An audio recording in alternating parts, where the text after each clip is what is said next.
better movie. No, I am. Woo!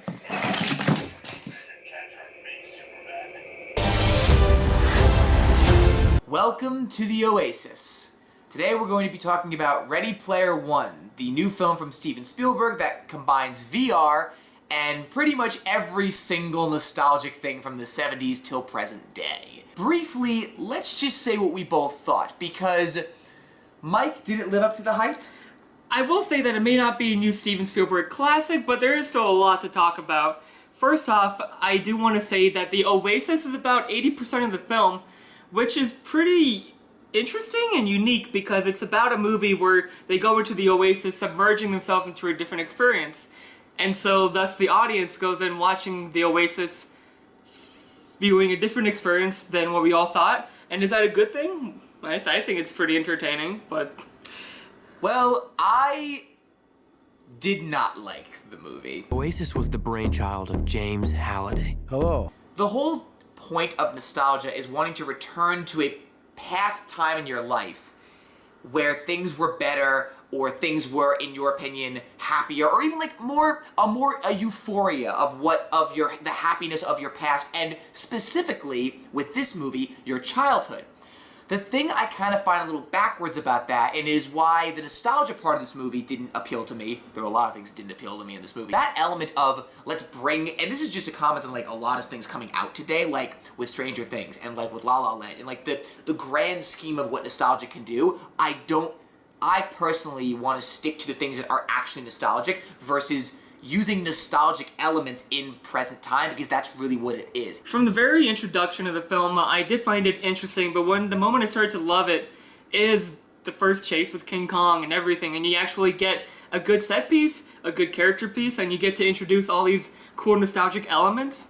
I like the idea of Stax versus the Oasis, even though they don't focus much on the Stax. I thought the characters were good enough for what they were. I thought the romance was fine. I just thought everything had its wow factor in it. Even the plot, like finding these 3 keys and the set pieces of the sequences finding each keys, were actually adding to the characters themselves and the creator of the Oasis, which I found very interesting. I thought that the plot was simple enough with the find these 3 keys. It's as simple of a plot as you can do, which is good, because with a simple plot, you're able to play around with things, which clearly this was a film that wanted to be played around with.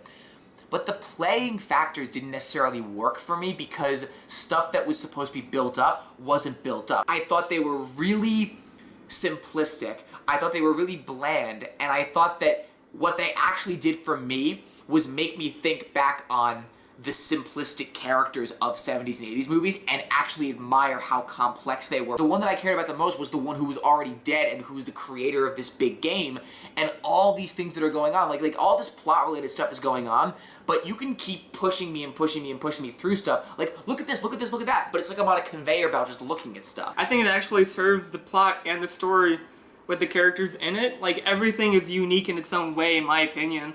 But by the ending, I would say that it may have gotten a bit long, because it is a long movie, but I feel like each scene has its place to be in the film, so I don't really know what I would take out. For the villain, for instance, I thought that it was really interesting with the idea of corporate greed versus the little man, and like how people play for fun, or do people actually play to win. I thought it was a really funny movie. It's not like I teared up or anything, but I thought it was just really awesome.